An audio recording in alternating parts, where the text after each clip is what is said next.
Dear friends, ওই লোকটার ভিডিওটা জাস্ট গো থ্রু করেছি, ভালো করে দেখিনি। ভালো করে দেখে আরও ভালোভাবে তোমাদের মানে এক্সপ্লানেশন দেবো। জাস্ট একটা কথা আমি এখন বলতে এসেছি। ব্যাপারটা হচ্ছে ওয়াইটি ল্যাঙ্গুয়েজ তোমরা শুনেছো তো, ফাঁদে ফাঁদে পড়ে বগা কাঁদে। লোকটা খুব ভালোভাবে ফাঁদে পড়েছে। ব্যাপারটা হচ্ছে অনেক দিন থেকেই একটা কন্টেন্ট, মানে ওই এদের কাছে তো কন্টেন্টই বলছি, এক্সপ্লেন করছি সব একটু একটু করে। একটা কন্টেন্ট ও তার পাতানো দিদি এবং তার অন্য পাতানো দিদিদের যাদের পুষে রেখেছে তাদের দেবার কথা বলেছিল। ওই যে টিনার কল রেকর্ড হেন তেন। এখন ব্যাপারটা হচ্ছে তার মধ্যে অনেকটাই কিন্তু বাড়ানো চাড়ানো, ফোকলার ভয়েস রেকর্ড হেন তেন যেগুলো বলেছে। তো ব্যাপারটা হচ্ছে আমি তোমাদের ক্লিয়ার করে বলছি, আমি ব্যাপারগুলো পুরো ফলো করেছি এদের।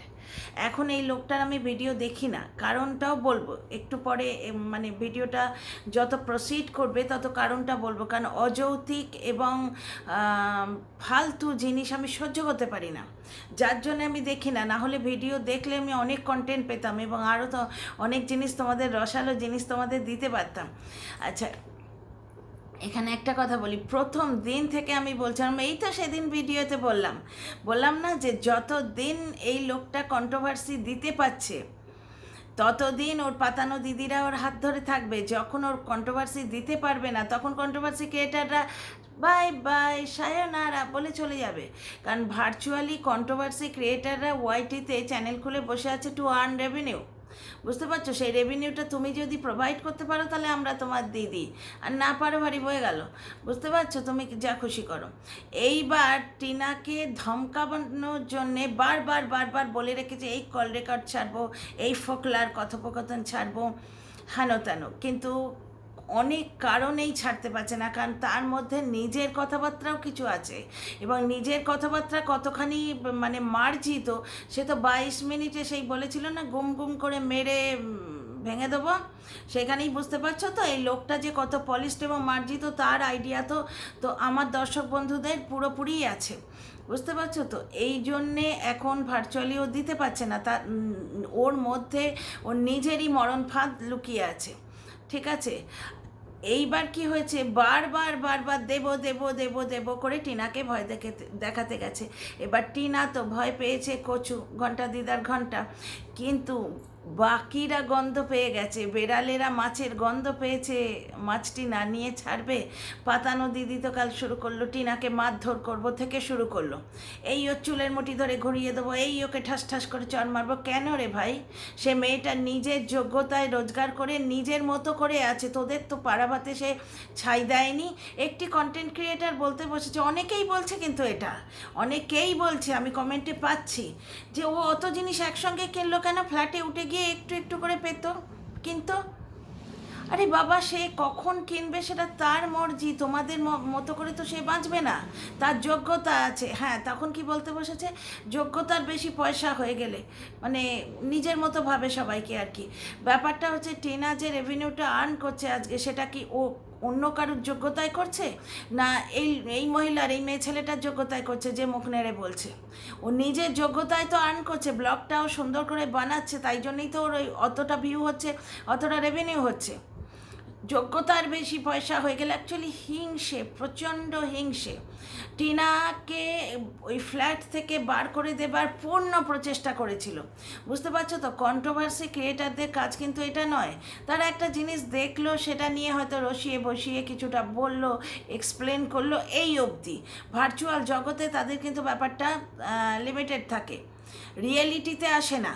কিন্তু যে মুহূর্তেই বাড়িওয়ালাকে ফোন করা হয়েছে এবং তাকে বারবার পুশ করা হচ্ছে, ওকে বার করে দাও, ওকে বার করে দাও, তখনই বুঝতে পারছি যে কী পরিমাণ হিংসে।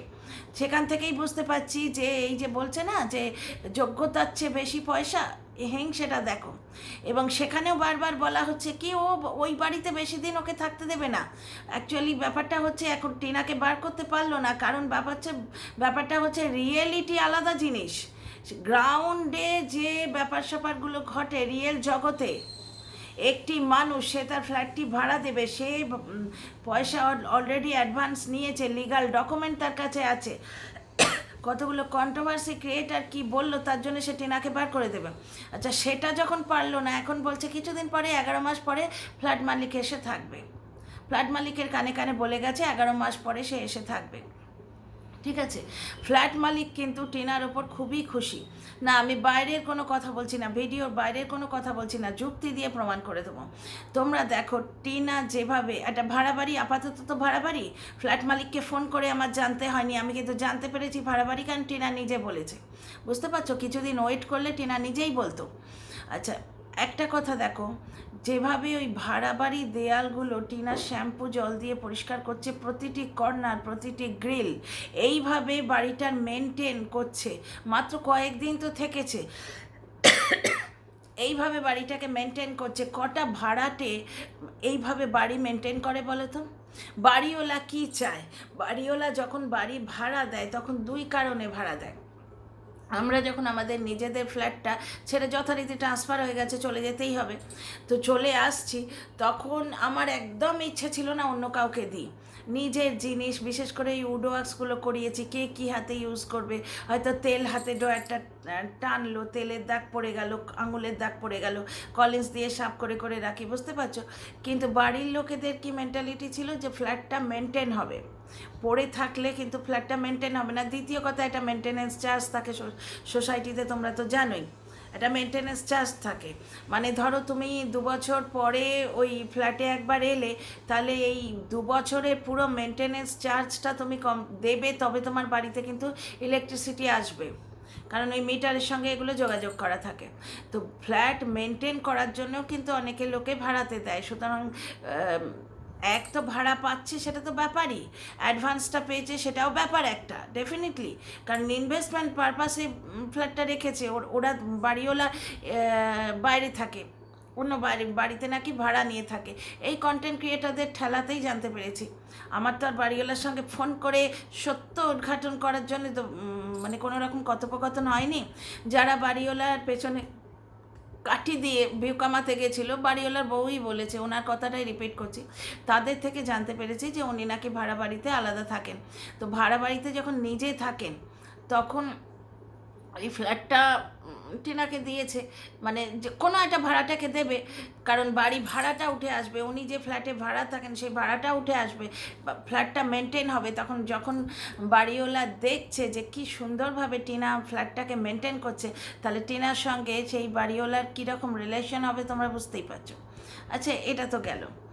আজকে ওই লোকটা বলছে যে কল রেকর্ডগুলো আমি দিতে পারছি না, আমার পজিটিভ দর্শকরাও রাগ করছে, পাতানো দিদিরা গুঁতো দিচ্ছে। এক তো যে মেন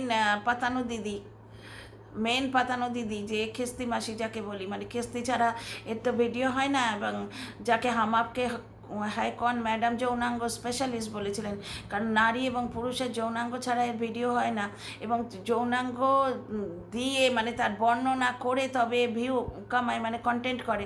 তো সেই মহিলা আজকে নয়, কালকে বলছিল যে ও ওইটা ছাড়ছে না কেন, অমুক তমুক, কেন তেন, আমার রাগ হয়েছে, অমুক তমুক। ব্যাপারটা হচ্ছে, ও ওই কল রেকর্ড বা ওইগুলো ছাড়বে, মিত্র চ্যানেলটায় ছাড়বে, এরা কন্টেন্ট তুলবে এবং ভিউ কামাবে, বুঝতে পারছো তো? একটা তাগড়া কন্টেন্টের সন্ধান পেয়েছে, যার জন্যে এরা কিন্তু ঝুন্ডে আসে, শিয়ালের মতো হুক্কা হুয়া করে। আর একবার প্রমাণ দিচ্ছি, dear friends, welcome back to my channel, my world of words. আমি সৌমি, আমি আমার চ্যানেলে আপনাদের সবাইকে ওয়েলকাম করছি। এরা ঝুন্ডে আসে, যেই পাতানো দিদি ভিডিও করলো, সঙ্গে সঙ্গে ওই দলের প্রত্যেকটা কন্টেন্ট ক্রিয়েটার একই সুরে, কেন দিচ্ছ না, কেন দিচ্ছ না, কেন দিচ্ছ না। কেউ একটু ধমকি স্টাইলে, কেউ একটু দুঃখীভাবে, কেউ আবার একটু আদুরে ভঙ্গিতে। না, তুমি দিচ্ছ না, সেটা তোমার ব্যাপার, আমি বলতে পারবো না তোমার কি কারণ আছে, দিলে ভালো করতে। মেন কথা হচ্ছে, তুমি ওই কল রেকর্ড বা ওইগুলো দাও, ওইগুলো দিয়ে আমরা বেশ গাঁজাখুরি গল্প বানাবো, অন্তত আমাদের 1 মাসে কন্টেন্ট হবে। পাতানো দিদিগুলো যে চক্রব্যূহ করে ওকে মাঝখানে বসিয়ে বেশ এতদিন ধরে টিনাকে ভার্বালি মলেস্ট করছে, তারা ভার্চুয়ালি চায় তো রেভিনিউ আসবে কন্টেন্ট থেকে, এবং সেই কন্টেন্ট আসবে ওই লোকটার ওই কল রেকর্ডগুলো থেকে। এখানে লোকটা কি বলছে, আমার ছেলের ভবিষ্যতের কথা ভেবে 1 বছর ধরে ছেলের মাকে বিবস্ত্র করে ভিউ কামালো, এখন ওর ছেলের ভবিষ্যতের কথা মনে হয়েছে। মানে নিজেকে যখনই বাঁচাবার দরকার হয় তখন ছেলেটি তুরুপের তাস নাকি, যখনই নিজেকে বাঁচাবার দরকার হয়। মানে এত নোংরা বাবা আমি বাপের জন্মে দেখিনি, ছেলেকে এইভাবে ইউজ করে, এইরম বাবা আমি বাপের জন্মে দেখিনি। দু চারটে উদাহরণ বলি কীরকম ছেলের ভবিষ্যতের কথা ও ভেবেছে। এই এই যে মহিলার কথা আমি বলছি, আমি নাম নেব না, কিন্তু একে এ যথেষ্ট তুল দিয়েছিল, উৎসাহ দিয়েছিল, পিঠ চাপড়ে দিয়েছিল। যেমন বিদেশি খিস্তিবাজকে দিয়েছিল, বলেছিল না তার পায়ে প্রণাম করতে ইচ্ছে করে, কারণ সে ছেলের মায়ের বিকিনি পরা ফটো থাম্বনেলে দিয়েছিল, যার জন্যে বাবা উৎফুল্লিত হয়ে বলেছিল যে তার পায়ে আমার প্রণাম করতে ইচ্ছে করে। তেমনি এই মায়ের চেয়ে মাসির দরদ বেশি, সেই মাসি কেউ বড় বেশি মানে পিঠ চাপড়েছিল। কেন? তার কথা বলার ভঙ্গি শোনো, কতখানি অযৌক্তিক। এই যে তোমাদের আমি বলি না আমি কোনো ভিডিও দেখি না, কারণ আমি ভিডিও দেখতে পারি না, এত অযৌক্তিক কথাবার্তা আমি সহ্য করতে পারি না। 3-4 দিন আগে টিনার একটা ব্লগ এলো, বুঝতে পারছো, যে ব্লগে মানে ওই মাঝখানে বাপের বাড়ি গিয়েছিল যেটা, সেখানে দেখালো একটা জায়গায় কি একটা পাতা বাটা খাচ্ছে। আর আচ্ছা, সেই ব্লগটা যেখানে বৌদি রান্না করেছিল, ওদের বাড়িতে প্রত্যেক দিনই প্রায় মাংস হয়, খাসির মাংস অথবা তোমার চিকেন বা অস্ট্রেলিয়ান কিছু একটা হয়। তো বাপি এখন নেই, তাই অস্ট্রেলিয়ানটা হচ্ছে না। এইবার ওই বৌদি জেনারেলি কিন্তু বাড়িতে রান্না করে না। কালকে আবার নাকি বৌদিকে নিয়েও কন্টেন্ট করেছে যে ছোট্ট জায়গায় রাঁধতে তার ভালো লাগে, তার মানে সে ভালো বউ নয়। মানে ভাবতে পারছো, এটা 18 বছরের মেয়েকে গ্রিল করছে, সে ভালো বউ নয়। আমাদের বাড়িতে হলে এই 18 বছরের মেয়ে এখনও দেয়ালে পোস্টার লাগাতো, ফ্রিজে ম্যাগনেট লাগাতো, আর বসে বসে কার্টুন দেখতো। 18 বছরের মেয়ে মানে ফার্স্ট ইয়ারের মেয়ে, তার বিয়ে থা করে ঘর সংসার করার কথা। এখন কতটুকু মেয়ে, তার ম্যাচিওরিটি লেভেল হচ্ছে 0। এই বয়সে আমি কোনো দিন রান্না করেছি? কোনো দিন করিনি। এবার ওই বয়সে অনেকে আগুনের পাশেই যেতে দেয় না অনেক মায়েরা। হ্যাঁ, মেয়েদের অনেক সময়, যেমন ছেলেকে যেতে দেওয়া হয় না, কিন্তু মেয়েদের অনেক সময় হয়তো চা বানিয়ে দিল একটুখানি। মেয়ে বলে নয়, মেয়েরা একটু গুছিয়ে করতে পারে, মেয়েরা একটুখানি গুছিয়ে কাজ করতে পারে, হয়তো একটু চাটা বানিয়ে দিল বা একটু ম্যাগিটা করে দিল। এর বাইরে 18 বছর বয়সে ঠেকায় না পড়লে কোন মেয়ে রান্না করে গো? হ্যাঁ, মায়ের শরীরটা প্রচণ্ড খারাপ। যেমন আমি যখন ফার্স্ট ইয়ারে পড়তাম, আমরা টিউশনে পড়তাম একসঙ্গে, একটি মেয়ে বলল যে জানিস আমি রান্না করে এসছি। কি খারাপ লাগলো শুনে, আমার কাছে তখন বিরাট ব্যাপার, ওটা আমাদের কাছে ওখানে পুরো গ্রুপটা, হ্যাঁ তুই রান্না করেছিস। ওর বোনটা অনেকটাই ছোট, ওর মা হসপিটালাইজ, কি একটা গলব্লাডার নাকি একটা অপারেশন হবে। তো এরম ঠেকায় না পড়লে কোন মেয়ে 18 বছর বয়সে রান্না করে? এইবার কি হয়েছে, টিনাদের বাপের বাড়িতে মিনিমাম অন্তত 4জন থেকে 3জন মেম্বার ওখানে থাকেই, কারণ 3জন মেয়ে, টিনার মা, টিনা এবং বৌদি, এই 3জন তো থাকেই বাড়িতে। দাদাভাইও রাত্রিটা নিশ্চয়ই থাকে, সারাদিন হয়তো কাজে বেরিয়ে যান। আর বাপি আর ঠাম্মি, এদের দুজনের অ্যাবসেন্স থাকে মাঝে মাঝে, অফ অ্যান্ড অন। তাহলে 3জনের রান্না মিনিমাম হয়। 18 বছরের একটা মেয়ে ওই 3জনের রান্না হয়তো সামলে উঠতে পারে না, জানে না কতটা নুন দিতে হয়, তেল দিতে হয় বা মশলা দিতে হয়। কিন্তু 2জনের রান্না কি খুব ইজি না? ঝট করে ধরো একটুখানি মশলা কষে নিল, একটু নুনটা আন্দাজ করে দিয়ে দিল, 2জনের রান্নায় কিন্তু ব্যাপারটা করা যায়। তো ম্যানেজ করতে সুবিধে হয়। ওর এক্সপিরিয়েন্স বেশি নেই, যার জন্য ও বলেছে অল্প রান্না করতে আমার সুবিধে হচ্ছে, এবং টিনার মনেও কোনো দাগ নেই, যার জন্য কথাটা ও শেয়ার করেছে। বুঝতে পারছো তো, যে খেলনা বাটি খেলার মতো লাগছে। ও কিন্তু বলেছে বৌদির এই কথাটা মাইন্ড করো, পুরো সংসারের মতো লাগছে না, ওর রিয়েল জিনিসটা লাগছে না, ওর খেলনা বাটি খেলার মতো লাগছে। তার মানে এর থেকে কি প্রমাণিত হয় যে সে 2জনের রান্না করতে ভালোবাসে বেশি? সে তো বলছেই যে এটা রিয়েলিটির মতো লাগছে না, আমার রিয়েল সংসারের মতো লাগছে না, খেলনা বাটি খেলার মতো লাগছে। এই কথাটা কিন্তু টিনা বলেছে। আচ্ছা, ফিরে আসি আমি যেটা বলছিলাম সেই টপিকে। এই দিনটা যেদিন ওই লাল শাকের ডাঁটা দিয়ে বৌদি তরকারি করেছিল, পরিমাণটা মনে আছে, প্রায় এতখানি তরকারি হয়েছিল। কিন্তু অতখানি তরকারি ম্যানেজ করা, যারা রান্নায় অভ্যস্ত নয় তাদের পক্ষে মানে ঠিক সুবিধে নয়। কিন্তু এবার বাড়ির বউ, সে বাড়ির মেয়ে তো নয়। টিনা যেমন আজকে চাল বুঝতে পারলো না, আমি ওই অবধি গেছি, মানে তখনও বাকিটা দেখিনি, মনে মনে ভাবছি, কমেন্টে লিখি যে টিনা মাকে ফোন করে নাও না। তারপর ভাবলাম, হাসি পেয়ে গেল নিজের মনে, ভাবলাম যে ব্লগটা কালকের, অলরেডি ঘটনা ঘটে গেছে। ভাবতে না ভাবতে টিনা বললো দাঁড়াও মাকে ফোন করি, কারণ এই কাণ্ডগুলি তো আমিও করতাম, মাকে ফোন করে করে জিজ্ঞেস করতাম। তো যাই হোক, মানে টিনা চালের মাপ এখনও জানে না, বুঝতে পারছো, মেয়েরা এইরকমই হয়।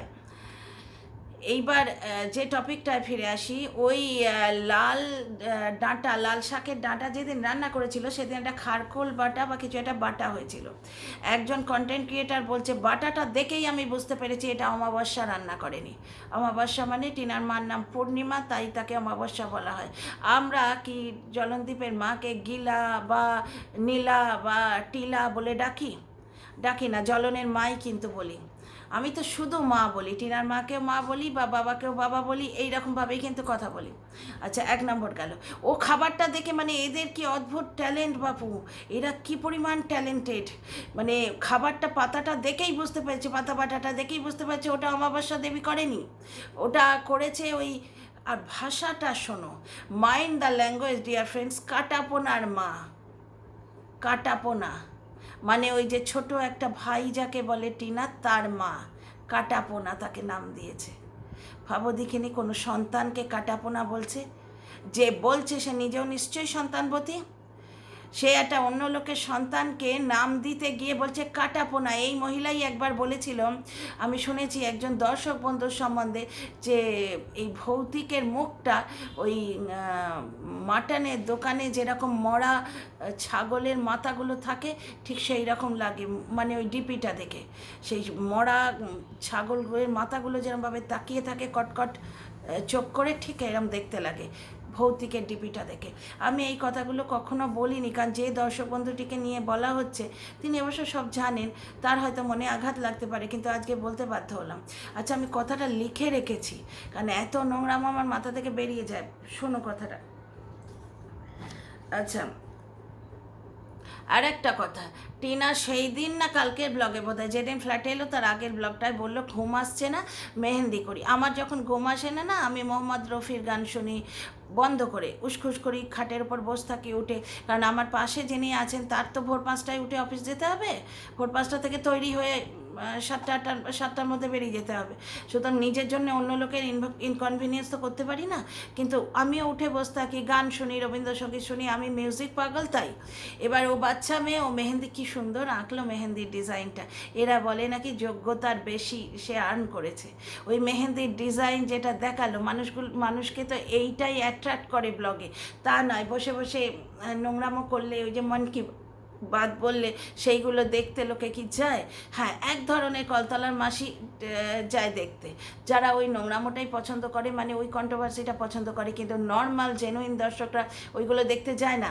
যার জন্য ওর মেডেল পাওয়া কমেন্ট বক্সে কত গ্রিভেন্স এখন দেখছো, কত মানে এগেনস্ট কমেন্ট আসছে। যাকে বাকি কথাটা বলি, টিনা যেদিন মেহেন্দি পড়েছিল সেদিন আশপাশ দিয়ে নাকি বাইকের শব্দ পাওয়া গেছিল, পাশ দিয়ে একটি বাইক সে শব্দ পাওয়া গেছে, সঙ্গে সঙ্গে বোঝা গেছে যে ওখানে ফোকলা চন্দর এসছে। রাত্রির বেলা মাঝরাত, তখন 1:30 বা 2টো বাজে। এদের কি বলবে? তাহলে এই লোকটা যে বললো আজকে যে আমার ওপর কেউ মায়া দয়া দেখিয়েছে কি, আজকে এই লোকটার প্রত্যেক দিন মন কি বাত, প্রত্যেক দিন এখনও অবধি স্টিল নাও 2 দিন চুপ করে আছে, কোনো একটা কারণ আছে, কোথাও থেকে গুঁতো খেয়েছে, লিগাল গুঁতো, বা কেউ বারণ করেছে একে, ওই পিয়ের সামনে হয়তো ধোয়া তুলসী পাতা হতে চাইছে বা কিছু একটা ব্যাপার।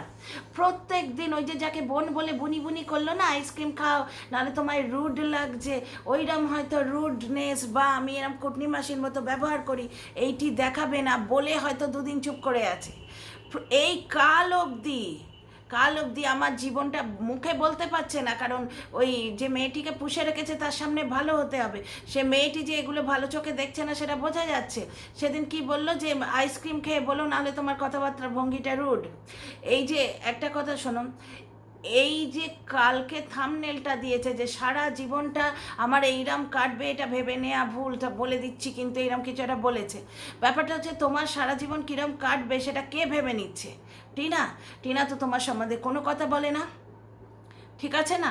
আচ্ছা, ধরেই নিল পাশ দিয়ে বাইকের আওয়াজ গেছে, মানে ফোকলা মিট করতে এসেছিল, বা ভিডিওতে কথা বলেছে বা ভিডিও কলে কথা বলছে, আমি অনুমান করে বলছি।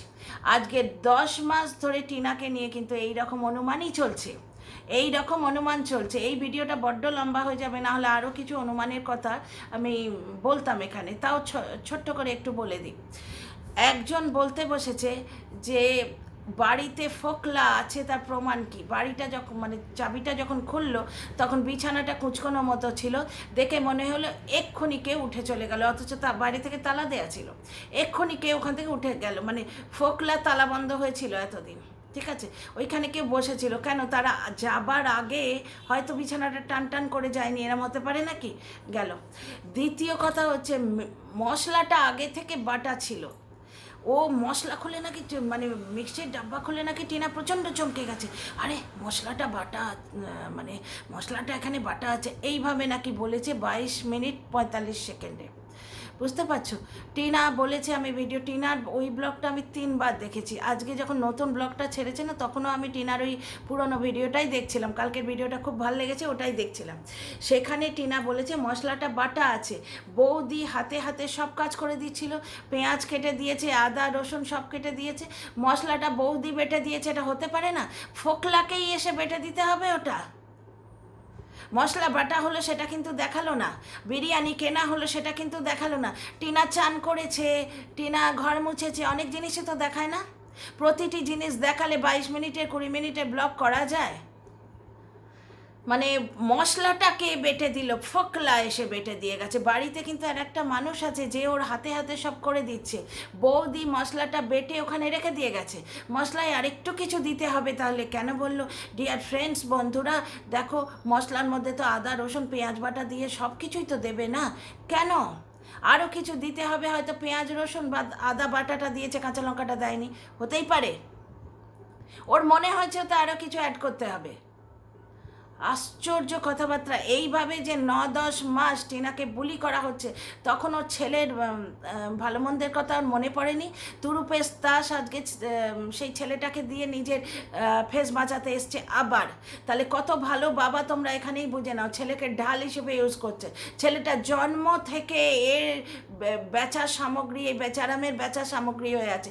যখন থেকে জন্মেছে ছেলের ভবিষ্যৎ, ছেলের ভবিষ্যৎ, ছেলের ভবিষ্যৎ, অথচ ছেলের খাওয়া দাওয়ার চিড়ি দেখো, ছেলে পিটিএমে যায় না, সমস্ত জিনিসগুলো দেখো, ছেলে 24 ঘন্টা মোবাইলে লেগে থাকে। বুঝতে পারছো? ছেলের ভবিষ্যৎ নিয়ে এত তার চিন্তা। ঝেলের ভবিষ্যৎ নিয়ে চিন্তা হলে মায়ের সঙ্গে কর্ডিয়ালিটি রাখতো।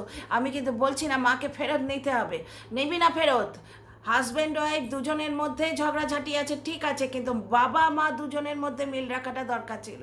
আমি আর একটা প্রমাণ তোমাদের এখানে দিচ্ছি, এই ভিডিওটা বেশি লম্বা করব না। চারু আশোপা এবং রাজীব সেন দুজনে খুব বড় প্রমিনেন্ট পার্সোনালিটি, তোমরা সবাই শুনেছ দুজনেরই নাম। তো চারু আশোপা এবং রাজীব সেন বিয়ের 1 বছরের মধ্যে ডিভোর্স হয়ে গেছিলো, কিন্তু দুজনে এখনও বেশ ভালোভাবে দেখা করে এই বাচ্চাটার জন্য, জিয়ানার জন্যে। দুজনে দুজনের ব্লগে আসে, একসঙ্গে বেড়াতে যায়, একসঙ্গে তোমার করে, মানে কি বলে ওটাকে, এয়ার ফ্লাইটে একসঙ্গে যাত্রা করে, এয়ার যে জার্নিটা সেটা একসঙ্গে করে বাচ্চা মেয়েটার জন্যে। এমনকি এক্স ওয়াইফের জন্মদিনে রাজীব সেন আসে, সেখানে ওদের মধ্যে কিন্তু প্রচুর তিক্ততা ছিল, তোমরা নিশ্চয়ই সবাই দেখেছো, গুগলে অনেক জিনিস বেরিয়েছে। এবং দুজনে এখনও কিন্তু একসঙ্গে শিফট করছে না, এমন নয় যে দুজনে প্যাচ আপ করছে, কিন্তু বাচ্চাটার জন্য দুজনে এক জায়গায় হয়, বহু জায়গায় হয়।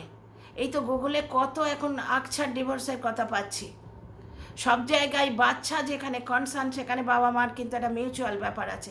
কিন্তু ছেলেকে শিখিয়ে দেয় মা মরে গেছে, কালকে শুনলে ছেলেকে কীরমভাবে শিখিয়ে দিয়েছে, ছেলেটা বলছে আমি আছি, বাবা আছে, মা মরে গেছে। বাহারে, তখন ছেলের ভবিষ্যতের কথা মনে হয়নি? ছেলেটার প্রতি মুহূর্তেই মরা কথাটা হন্ট করে। ও তো মরা বোঝে না, ও এইটুকুই বোঝে যে মরা এমন একটা জিনিস যেটা ঘটলে সেই মানুষটাকে আর দেখতে পাওয়া যায় না। ছেলেটার বুকের মধ্যে মায়ের জন্য কতখানি ঘা হয়ে আছে সেটার প্রমাণ দিলাম আজকে। ভিডিওটা বড্ড লম্বা হয়ে গেছে, পরের ভিডিওতে আসছি।